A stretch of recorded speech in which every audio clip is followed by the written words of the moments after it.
ಹಳೆಯ ಚಿನ್ನದ ಒಡವೆನ ಅಧಿಕ ಬೆಲೆಗೆ ಮಾರಬೇಕೆ ಅಂದ್ರೆ ಆಟಿಕಾಗೆ ಕಾಲ್ ಮಾಡಿ 8880 ಅಟ್ಟಿಕಾ ಗೋಲ್ಡ್ ಕಂಪನಿ. ಕೆಲವೇ ಕ್ಷಣಗಳಲ್ಲಿ ಪ್ರದೋಷ್ ಮಾಫಿ ಸಾಕ್ಷಿ ಭವಿಷ್ಯ ಹೊರಗಡೆ ಬರುತ್ತೆ. ರೇಣುಕಾಸ್ವಾಮಿ ಕೊಲೆ ಆರೋಪಿ ದರ್ಶನ್ಗೆ ಫುಲ್ ಟೆನ್ಷನ್. ಮಾಫಿ ಸಾಕ್ಷಿ ಕುರಿತು ಆದೇಶವನ್ನ ಪ್ರಕಟಿಸಲಿದೆ ಕೋರ್ಟ್.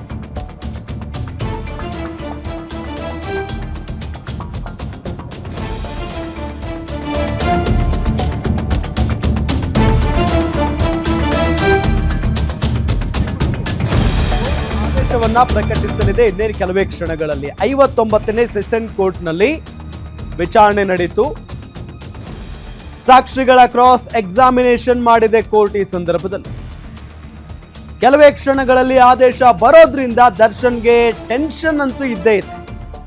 ಗೆಳೆಯನ ಮಾಫಿ ಸಾಕ್ಷಿಯಿಂದ ದರ್ಶನ್ಗೆ ಕಂಟಕ ಆಗೋದು ಫಿಕ್ಸ್. ಹಾಗಾದ್ರೆ ಅರ್ಜಿಯಲ್ಲಿ ಘಟನೆಯನ್ನ ಎಳೆ ಎಳೆಯಾಗಿ ಬಿಚ್ಚಿಟ್ಟಿದ್ರು ಪ್ರದೋಷ್. ಪಟ್ಟಣಗೆರೆ ಶೆಡ್ನಲ್ಲಿ ನಡೆದ ಘೋರ ಕೃತ್ಯ ಬಯಲಿಗೆಳೆದಿದ್ದಾನೆ. ಕೆಲವೇ ಕ್ಷಣಗಳಲ್ಲಿ ಪ್ರದೋಷ್ ಮಾಫಿ ಸಾಕ್ಷಿ ಭವಿಷ್ಯ ನಿರ್ಧಾರ ಆಗುತ್ತೆ. ಅಂದ್ರೆ ಮಾಫಿ ಸಾಕ್ಷಿಯನ್ನಾಗಿ ಇವರನ್ನ ಒಪ್ಕೊಳ್ಳಲಾಗುತ್ತಾ ಅಥವಾ ತಿರಸ್ಕರಿಸಲಾಗುತ್ತಾ, ಅಂದ್ರೆ ಪುರಸ್ಕರಿಸಲಾಗುತ್ತಾ ಅಥವಾ ತಿರಸ್ಕರಿಸಲಾಗುತ್ತಾ ಅನ್ನೋದು ಇನ್ನೇನು ಕೆಲವೇ ಕ್ಷಣಗಳಲ್ಲಿ ಕೋರ್ಟ್ ಅದನ್ನ ಪ್ರಕಟ ಮಾಡುತ್ತೆ. 59ನೇ ಸೆಷನ್ ಕೋರ್ಟ್ನಲ್ಲಿ ನಡೆದಂತ ವಿಚಾರಣೆ ಬಹಳ ಇಂಟ್ರೆಸ್ಟಿಂಗ್ ಆಗಿ ನಡೀತಾ ಇರೋದು. ಈ ಬೆಳವಣಿಗೆ ಏಕಾಏಕಿಯಾಗಿ ಯಾವಾಗ್ಲೂ ದರ್ಶನ್ ಜೊತೆಗಿದ್ದಂತ ಒಬ್ಬ ಹುಡುಗ ಪ್ರದೋಷ್ ಆ ಯೋಗ ದಿನಾಚರಣೆ ಸಂದರ್ಭದಲ್ಲೂ ಕೂಡ ಹಿಂದೆ ಮುಂದೆ ನಿಂತ್ಕೊಂಡಿದ್ರು ಅವರು. ಆ ಫೋಟೋದಲ್ಲಿ ಏನು ತೋರಿಸ್ತಾ ಇದೀವಲ್ಲ ನಿಮ್ಗೆ, ಯೋಗ ದಿನಾಚರಣೆ ಸಂದರ್ಭ ಅದು. ಅಂತವರು ಇವತ್ತು ದರ್ಶನ್ ವಿರುದ್ಧ ಸಾಕ್ಷಿ ಹೇಳೋದಕ್ಕೆ ಮುಂದಾಗ್ತಾ ಇರೋದನ್ನ ನೋಡ್ತಾ ಇದೀವಿ ನಾವು. ಮಾಫಿ ಸಾಕ್ಷಿ ಪುರಸ್ಕರಿಸಿ ಬಿಟ್ರೆ ಈಗ ಮುಗೀತು, ಅಲ್ಲಿಗೆ ದರ್ಶನ್ ಅವರಿಗೆ ದೊಡ್ಡ ಕಂಟಕ ಅಂತ ಕೂಡ ಹೇಳಲಾಗ್ತಾ ಇದೆ. ಗೊತ್ತಿಲ್ಲ ಈ ಕೋರ್ಟ್ ಕೇಸ್ಗಳು ಏನ್ ಬೇಕಾದ್ರೂ ಆಗ್ಬಹುದು. ಬಟ್ ಈಗ ನಾವು ಮೇಲ್ನೋಟಕ್ಕೆ ಇದನ್ನ ನೋಡ್ತಾ ಇದ್ರೆ ಅಷ್ಟು ಜನ ಆರೋಪಿಗಳ ಪೈಕಿ ಒಬ್ಬ ಮಾಫಿ ಸಾಕ್ಷಿ ಹೇಳೋದಕ್ಕೆ ಬರ್ತಾ ಇದ್ದಾನೆ ಅಂತ ಅಂದ್ರೆ ಒಂದಿಷ್ಟು ಜನರಿಗಂತೂ ಶಿಕ್ಷೆ ಆಗೇ ಆಗುತ್ತೆ, ಅದ್ರಲ್ಲಿ ಅನುಮಾನನೇ ಇಲ್ಲ. ದರ್ಶನ್ ಅವರು ಎಷ್ಟೊತ್ತಿಗೆ ಬಂದ್ರು, ದರ್ಶನ್ ಅವರ ಪಾತ್ರ ಏನು ಈ ಪ್ರಕರಣದಲ್ಲಿ, ರೇಣುಕಾಸ್ವಾಮಿ ಹತ್ಯೆಯಾಗುವಂತ ಸಂದರ್ಭದಲ್ಲಿ ದರ್ಶನ್ ಅವರು ಶೆಡ್ನಲ್ಲಿ ಇದ್ರಾ ಇಲ್ವಾ, ಎಲ್ಲದರ ಬಗ್ಗೆಯೂ ಕೂಡ ಎಳೆ ಎಳೆಯಾಗಿ ಈತ ಉತ್ತರವನ್ನ ಕೊಟ್ಟಿದ್ದಾನೆ ಕೋರ್ಟ್ಗೆ ಅನ್ನೋ ಮಾಹಿತಿಯೂ ಕೂಡ ಇದೆ. ಇದ್ರ ಜೊತೆಗೆ ಈತ ಸುಮ್ಮನೆ ಏನೋ ಹೇಳಿಬಿಟ್ಟಿದ್ದಾನೆ ಅನ್ನೋ ಕಾರಣಕ್ಕೆ ಈತನನ್ನ ಮಾಫಿ ಸಾಕ್ಷಿ ಅಂತ ಒಪ್ಕೊಳ್ತಾರಾ? ಇಲ್ಲ. ಸಿಕ್ಕಿರುವಂತ ಟೆಕ್ನಿಕಲ್ ಸಾಕ್ಷ್ಯಾಧಾರಗಳಿಗೂ ಮತ್ತು ಈತ ಏನ್ ಹೇಳ್ತಾ ಇದ್ದಾನೆ ಅದಕ್ಕೂ ಮ್ಯಾಚ್ ಆಗ್ಬೇಕು. ಇಲ್ಲ ಅಂತ ಅಂದ್ರೆ ಈತನನ್ನ ಮಾಫಿ ಸಾಕ್ಷಿ ಅಂತ ಒಪ್ಕೊಳ್ಳೋದಿಲ್ಲ ಕೋರ್ಟ್. ಈತ ಮಾಫಿ ಸಾಕ್ಷಿ ಅಂತ ಒಪ್ಕೊಳ್ಬೇಕು ಅಂತ ಅಂದ್ರೆ ಸಾಕ್ಷಿಗಳು ಮ್ಯಾಚ್ ಆಗ್ಬೇಕು ಈತನ ಹೇಳಿಕೆಗೆ. ಇಲ್ಲ ಅಂತ ಅಂದ್ರೆ ಕೋರ್ಟ್ ಒಪ್ಕೊಳ್ಳೋದಿಲ್ಲ. ಸೊ ಇನ್ನೊಂದು ಆಂಗಲ್ ನಲ್ಲೂ ಕೂಡ ಚರ್ಚೆ ಆಗ್ತಾ ಇದೆ. ರೀಸೆಂಟ್ ಆಗಿ ಮಾಫಿ ಸಾಕ್ಷಿ ಅಂತ ಬಂದಾಗ ಜೀವಾವಧಿ ಶಿಕ್ಷೆಗೆ ಗುರಿಯಾಗಿದ್ದಂತ ವಿನಯ್ ಕುಲಕರ್ಣಿ ಅವರು ಈಗ ಬೇಲ್ನ ಮುಖೇನ ಹೊರಗಡೆ ಬಂದಿದ್ದಾರೆ. ಕಾರಣ ಏನಪ್ಪಾ, ಅವರು ಕೊಲೆಯಲ್ಲಿ ನೇರವಾಗಿ ಭಾಗಿಯಾಗಿಲ್ಲ ಅನ್ನೋ ಕಾರಣ ಇಟ್ಕೊಂಡು. ಮಾಫಿ ಸಾಕ್ಷಿನೇ ಕಾರಣ ಆಯ್ತು ಅದಕ್ಕೆ. ಇಲ್ಲ, ಕೊಲೆ ಆಗುವಂತ ಸಂದರ್ಭದಲ್ಲಿ ಅಥವಾ ಕೊಲೆ ಮಾಡಿದವರ ಪೈಕಿ ವಿನಯ್ ಕುಲಕರ್ಣಿ ಅವರು ಇರಲಿಲ್ಲ ಅನ್ನೋ ಕಾರಣವನ್ನ ಇಟ್ಕೊಂಡು ಬೇಲ್ ಮೇಲೆ ಹೊರಗಡೆ ಬಂದರು. ಇದೇ ವಿಚಾರಕ್ಕೆ ಸಂಬಂಧಪಟ್ಟಂತೆ ಡೀಟೇಲ್ಸ್ ಕೊಡ್ತಾರೆ ನಮ್ಮ senior crime reporter Ajay Kumar ಸಂಪರ್ಕದಲ್ಲಿದ್ದಾರೆ. ಅಜಯ್, ಬಹಳ ಇಂಟ್ರೆಸ್ಟಿಂಗ್ ಆಗಿ ಹೋಗ್ತಾ ಇದೆ. ಈಗ ಏನಾಗಬಹುದು, ಮಾಫಿ ಸಾಕ್ಷಿಯನ್ನಾಗಿ ಪುರಸ್ಕರಿಸಬಹುದಾ ಕೋರ್ಟ್? ಡೀಟೇಲ್ಸ್ ಕೊಡ್ತಾ ಹೋಗೋದಾದ್ರೆ. ಖಂಡಿತವಾಗ್ಲೂ ರಾಮ್, ಈಗಾಗ್ಲೇ ಏನು ಸೋಮವಾರಕ್ಕೆ ಅಂದ್ರೆ ಇವತ್ತಿಗೆ ಆದೇಶವನ್ನ ಕಾಯ್ದಿರಿಸಿತ್ತು ಕೋರ್ಟ್. ಸೊ ಹೀಗಾಗಿ ಬೆಳಗ್ಗೆ ಕೂಡ ಏನು ಈ ಒಂದು ಹಿಯರಿಂಗ್ ಕೂಡ ಇತ್ತು. ಆಗ ಕೋರ್ಟ್ ಕೂಡ 3 ಗಂಟೆ ಅಷ್ಟೊತ್ತಿಗೆ ಅಂದ್ರೆ ಏನು ಕೆಲವೇ ಕ್ಷಣಗಳಲ್ಲೂ ಕೂಡ ಈ ಒಂದು ವಿಚಾರಣೆ ತೀರ್ಪು ಏನು ಹೊರಬೀಳುತ್ತೆ. ಅಂದ್ರೆ ಪ್ರದೋಷ್ ಸಲ್ಲಿಸಿರುವಂತಹ ಏನು ಅರ್ಜಿ ಏನಿದೆ, ಅಪ್ರೂವಲ್ ಅರ್ಜಿ, ಮಾಫಿ ಸಾಕ್ಷಿಯನ್ನಾಗಿ ಮಾಡಿ ಅಂತ ಹೇಳಿ ಆ ಒಂದು ವಿಚಾರಕ್ಕೆ ಸಂಬಂಧಪಟ್ಟಂತೆ ಕೆಲವೇ ಹೊತ್ತಿನಲ್ಲೂ ಕೂಡ ತೀರ್ಪು ಬರುತ್ತೆ.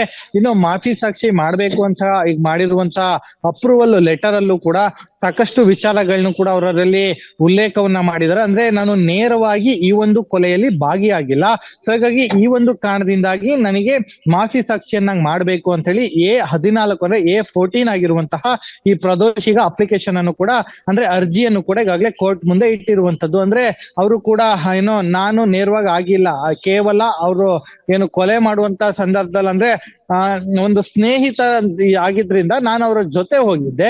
ಸೊ ಹೀಗಾಗಿ ಆ ಒಂದು ಸಂದರ್ಭದಲ್ಲಿ ಅಲ್ಲಿ ಆಗ್ತಿದ್ದನ್ನ ತಡೆಯೋದಕ್ಕೂ ಕೂಡ ನಾನು ಪ್ರಯತ್ನವನ್ನ ಪಟ್ಟಿದ್ದೀನಿ. ಆ ಒಂದು ವಿಚಾರವನ್ನ ನೀವು ಮನದಲ್ಲಿ ಇಟ್ಕೊಂಡು ದಯಮಾಡಿ ನನಗೆ ಏನೋ ಮಾಫಿ ಸಾಕ್ಷಿಯನ್ನಾಗಿ ಮಾಡ್ಬೇಕು ಅಂತಾನು ಕೂಡ ಈಗಾಗ್ಲೇ ಅವರು ಕೂಡ ಹೇಳಿರುವಂತದ್ದು. ಸೊ ಹೀಗಾಗಿ ಆ ಒಂದು ನಿಟ್ಟಿನಲ್ಲೂ ಕೂಡ ಈಗಾಗ್ಲೇ ಅವರಿಗೆ ಕೈ ಜೋಡಿಸೋದಕ್ಕೂ ಕೂಡ ಈಗಾಗ್ಲೇ ಆರೋಪಿಯಾದಂತ ವಿನಯ್ ಏನಿದ್ದಾನೆ, ಒಂದು ಪಬ್ನ ಮಾಲೀಕ, ಆತ ಕೂಡ ಈಗಾಗ್ಲೇ ಬರ್ತಾ ಇದ್ದಾನೆ. ಅಂದ್ರೆ ಆತ ಕೂಡ ನಾನು ಮಾಫಿ ಸಾಕ್ಷಿ ಆಗ್ತೀನಿ ಅಂತ ಹೇಳ್ತಾ ಇದ್ದಾನೆ. ಸೊ ಹೀಗಾಗಿ ಅವರನ್ನ ಒಳಗ್ ತಗೋಬೇಕೋ ಬೇಡೋ ಅನ್ನೋದು ಇನ್ನೂ ಅದು ದೂರದ ವಿಚಾರ. ಆದ್ರೆ ಇದೇ ರೀತಿಯಾಗಿ ಎಲ್ಲರೂ ಕೂಡ ಯೋಚನೆ ಮಾಡ್ತಾ ಇದ್ದಾರೆ ಇಲ್ಲಿ. ಯಾಕಂದ್ರೆ ನಾವೆಲ್ಲೂ ಕೂಡ ನೇರವಾಗಿ ಹೊಣೆಗಾರರ ಆಗಿಲ್ಲ, ಕೇವಲ ನಾವು ಸಪೋರ್ಟಿಂಗ್ ಫ್ಯಾಕ್ಟರ್ ಅಲ್ಲಿ ಇದ್ವಿ ನಾವು ಅನ್ನೋ ಒಂದು ವಿಚಾರವನ್ನ ಇಟ್ಕೊಂಡು ಇಲ್ಲಿ ಕೆಲವರು ಕೂಡ ಈಗಾಗ್ಲೇ ಆ ಮಾತುಕತೆಯನ್ನ ಮಾಡ್ತಿದ್ದಾರೆ. ಮುಂದಿನ ದಿನಗಳಲ್ಲಿ ಏನು 5-10 ಜನ ಮಾಫಿ ಸಾಕ್ಷಿಗಳು ಬಂದ್ರೆ ಏನು ಆಶ್ಚರ್ಯ ಪಡುವಂತ ಸಂಗತಿ ಏನಿಲ್ಲ. ಯಾಕಂದ್ರೆ ಅವರು ಕೂಡ ಕಾನೂನು ತಜ್ಞರು, ವಕೀಲರ ಜೊತೆನೂ ಕೂಡ ಮಾತನಾಡಿರ್ತಾರೆ. ಯಾವ ರೀತಿಯಾಗಿ ನಾನು ಹೊರಗೆ ಬಂದೆ ಸಾಕು, ನಾನು ಸೇಫ್ ಆದ್ರೆ ಸಾಕು ಅಂತಾನು ಕೂಡ ಈಗಾಗಲೇ ಪ್ರದೋಷ್ ಕೂಡ ಪ್ಲಾನ್ ಮಾಡಿ ಕಳೆದ 20 ದಿನಗಳ ಹಿಂದೆನೆ ಸೆಲ್ ಕೂಡ ಚೇಂಜ್ ಮಾಡಿಸ್ಕೊಂಡಿದ್ದಾರೆ. ಸೆಲ್ಲಿಂದ ಏನೋ ಬೇರೆ ಸೆಲ್ಗೂ ಕೂಡ ಬಂದಿದ್ದಾರೆ. ಬೇರೆ ಸೆಲ್ಗೆ ಬಂದು ಅಲ್ಲೂ ಕೂಡ ಬಂದ ನಂತರದಲ್ಲಿ ಈ ರೀತಿಯಾದಂತ ಡೆವಲಪ್ಮೆಂಟ್ ನ ಈಗಾಗ್ಲೇ ಅವರು ಕೂಡ ಶುರು ಮಾಡ್ಕೊಂಡಿರುವಂತದ್ದು. ಮಾಫಿ ಸಾಕ್ಷಿಗೆ ಅರ್ಜಿ ಹಾಕಿ ಈಗಾಗ್ಲೇ ಕೋರ್ಟ್ ಮುಂದೆ ಬಂದಿದೆ, ಕೋರ್ಟ್ ಹಿಯರಿಂಗ್ ಆಗಿದೆ. ಆದ್ರೆ ಇವತ್ತು ಈಗಾಗ್ಲೇ ಅರ್ಜಿ ಕಾಯ್ದಿರಿಸಿದ್ದಾರೆ. ಕೆಲವೇ ಕ್ಷಣಗಳಲ್ಲೂ ಕೂಡ ಆ ಒಂದು ಮಾಫಿ ಸಾಕ್ಷಿಯನ್ನಾಗಿ ಆತನನ್ನ ಕನ್ಸಿಡರ್ ಮಾಡ್ತಾರ ಅಥವಾ ಮಾಡಲ್ಲ. ಇನ್ ಕೇಸ್ ಮಾಡಿದ್ದೆ ಆದಲ್ಲಿ ಪ್ರಾಸಿಕ್ಯೂಷನ್ ಆಗಿರ್ಬೋದು, ಜೊತೆಗೆ ಬೇರೆ ಆರೋಪಿಗಳ ವಕೀಲರಾಗಿರ್ಬೋದು, ಅವರು ಕೂಡ ಏನೋ ಅಪೀಲ್ ಹೋಗ್ತಾರೆ, ಹೈಕೋರ್ಟ್ಗೂ ಕೂಡ ಅಪೀಲ್ ಹೋಗ್ತಾರೆ. ಇದನ್ನ ಏನೋ ಡಿಸ್ಮಿಸ್ ಮಾಡ್ಬೇಕು ಅಂತ ಹೇಳಿ ಅಲ್ಲೂ ಕೂಡ ಎಸ್ ಈತ ಮಾಫಿ ಸಾಕ್ಷಿ ಅಂದ್ರೆ ಮತ್ತೆ ಸುಪ್ರೀಂ ಕೋರ್ಟ್ಗೆ ಹೋಗ್ತಾರೆ.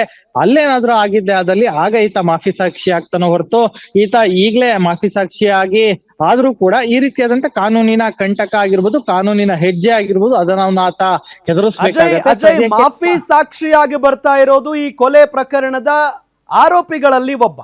ಈತನನ್ನ ಮಾಫಿ ಸಾಕ್ಷಿ ಅಂತ ಪುರಸ್ಕರಿಸಬೇಕು ಅಂತ ಅಂದ್ರೆ ಯಾವೆಲ್ಲ ಅಂಶಗಳು ಮುಖ್ಯ ಆಗುತ್ತವೆ ಕೋರ್ಟ್ಗೆ? ಹೇಗೆ ನೋಡುತ್ತೆ ಇದನ್ನ ಕೋರ್ಟ್? ಡೀಟೇಲ್ಸ್ ಕೊಡ್ತಾ ಹೋಗೋದಾದ್ರೆ ಖಂಡಿತವಾಗ್ಲು ಯಾವಾಗ ಪಟ್ಟಣಗೆರೆ ಶೆಡ್ ಅಲ್ಲಿ ಈತ ರೇಣುಕಾ ಸ್ವಾಮಿಯನ್ನ ಕರ್ಕೊಂಡ್ ಬರ್ತಾರೆ ಮಧ್ಯಾಹ್ನ ಹೊತ್ತಿಗೆ, ಆಗ ಅಲ್ಲಿಗೆ ನಟ ದರ್ಶನ್ ಕೂಡ ಹೋಗ್ತಾರೆ. ಅಲ್ಲಿ ಹೋದ ನಂತರದಲ್ಲೂ ಪ್ರದೋಷ್ ಕೂಡ ಅವರ ಜೊತೆಲಿ ಇರ್ತಾರೆ. ಯಾಕಂದ್ರೆ ಪ್ರದೋಷ್ ಕೂಡ ಇವರ ಸ್ನೇಹಿತ ಆಗಿರ್ತಾನೆ. ವಿನಯ್ ಕೂಡ ವಿನಯ್ ಒಂದೊಂದು ಪಬ್ ಇದೆ RR ನಗರದಲ್ಲಿ, ಅಲ್ಲಿಂದ ಇವರೆಲ್ಲರೂ ಕೂಡ ಹೊರಡ್ತಾರೆ. ಚಿಕ್ಕಣ್ಣನು ಕೂಡ ಇರ್ತಾರೆ, ಆದ್ರೆ ಅವರು ಇಳ್ಕೊಂಡು ಬೇರೆ ಕಡೆ ಹೋಗಿರ್ತಾರೆ. ಸೊ ಹೀಗಾಗಿ ಅವರು ಈ ಕೇಸಿಂದ ದೂರ ಇರುವಂತದ್ದು. ಆದ್ರೆ ವಿನಯ್ ಆಗಿರ್ಬೋದು, ಪ್ರದೋಷ್ ಆಗಿರ್ಬೋದು, ಎಲ್ಲರೂ ಕೂಡ ಪಟ್ಟಣಗೆರೆ ಶೆಡ್ಗೆ ಹೋದಂತ ಸಂದರ್ಭದಲ್ಲಿ ಅಲ್ಲಿ ಏಕಾಏಕಿ ಆತನ ಮೇಲೆ ಹಲ್ಲೆಗೆ ಮುಂದಾಗ್ತಾರೆ. ಅಂದ್ರೆ ಈಗಾಗ್ಲೇ ಡಿ ಗ್ಯಾಂಗ್ ನ ಪಟಾಲಂ ಏನಿದೆ ಅವ್ರು ಆಗ್ಲೇ ಹಲ್ಲೆ ಮಾಡಿರ್ತಾರೆ. ಹಾಗಿದ್ರು ಕೂಡ ಅಂದ್ರೆ ತುಮಕೂರಿಂದ ಏನ್ ಕರ್ಕೊಂಡ್ ಬರ್ತಾರೆ ಅಲ್ಲಿಂದನೂ ಕೂಡ ಆತನ ಮೇಲೆ, ಚಿತ್ರದುರ್ಗದಿಂದ ಕರ್ಕೊಂಬಂತ ಸಂದರ್ಭದಲ್ಲಿ ಆತನ ಮೇಲೆ ಹಲ್ಲೆ ಆಗೋಗಿರತ್ತೆ. ಇಲ್ಲಿ ಬಂದು ಕೂಡ ಒಂದು ಶೆಡ್ ಅಲ್ಲಿ ಹಾಕಿ ಹಲ್ಲೆ ಮಾಡ್ತಾ ಇರ್ತಾರೆ. ಅದಾದ್ಮೇಲೂ ಕೂಡ ಹಲ್ಲೆ ಮಾಡುವಂತ ಸಂದರ್ಭದಲ್ಲಿ ನಾನು ಅವರನ್ನ ಬಿಡಿಸೋದೀನಿ, ಅಂದ್ರೆ ಆತನಿಗೆ ಹಲ್ಲೆ ಮಾಡ್ಬೇಡಿ ಅಂತ ನಾನು ಹೇಳಿದೀನಿ. ಇದರ ಜೊತೆಗೆ ಅವರು ಏನೋ ಈಗ ವೈರು ಒಂದಿತ್ತು, ಆ ವೈರನ್ನು ಕೂಡ ಕುತ್ತಿಗೆಗೆ ಹಾಕಿದ್ರು, ಅದನ್ನು ಕೂಡ ತೆಗ್ಸಿದೀನಿ. ಆತನಿಗೆ ಸಾಕು ನೀವು ಹಲ್ಲೆ ಮಾಡಿದ್ದು ಅಂತಾನು ಕೂಡ ಹೇಳಿದೀನಿ. ಸೊ ಹೀಗಾಗಿ ಇದೆಲ್ಲವಿಂದ ನಂಗೆ ಗೊತ್ತಾಗ್ತಿದ್ದಂಗೆ ನಾನು ಕೂಡ ದೂರ ಹೋಗ್ಬೇಕು ಅಂತ ಇದ್ದೆ.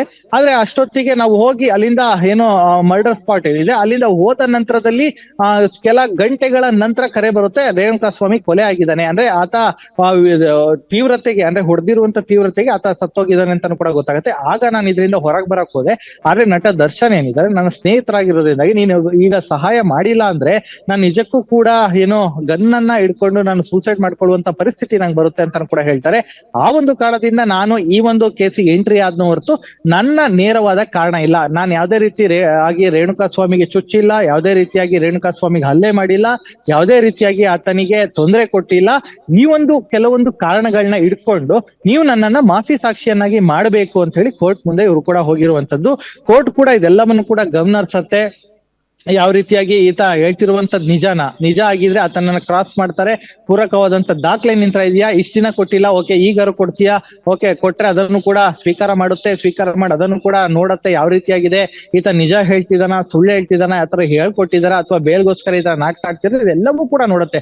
ಆತ ಹೋಗಿ ನಾನ್ ಮಾಫಿ ಸಾಕ್ಷಿ ನಾನು ಹೇಳ್ಬಿಡ್ತೀನಿ ಅಂದ ತಕ್ಷಣ ಆ ಕೋರ್ಟ್ ಒಪ್ಪಲ್ಲ. ಸೊ ಹೀಗಾಗಿ ಇಷ್ಟು ದಿನ ಅದೇ ಈಗ ಹಿಯರಿಂಗ್ ಹಾಕೊಂಡ್ ಬಂದಿರುವಂತದ್ದು, ಇವತ್ತಿಗೆ ಆ ತೀರ್ಪು ಕಾಯ್ದಿರಿಸಿರುವಂತದ್ದು. ಸೊ ಹೀಗಾಗಿ ಈ ತೀರ್ಪು ಬಂದ ನಂತರದಲ್ಲೂ ಕೂಡ ಇವರು ಪೂರಕವಾದಂತ ದಾಖಲೆಗಳಿದ್ರು ಕೊಡ್ಬೋದು, ಬೇರೆ ಹೇಳಿಕೆಗಳೇನಿದೆ ಅದನ್ನು ಕೂಡ 164 ಸ್ಟೇಟ್ಮೆಂಟ್ ಅನ್ನು ಕೂಡ ಮಾಡ್ತಾರೆ ಜಡ್ಜ್ ಮುಂದೆ, ಅದನ್ನು ಕೂಡ ಮಾಡಬಹುದು.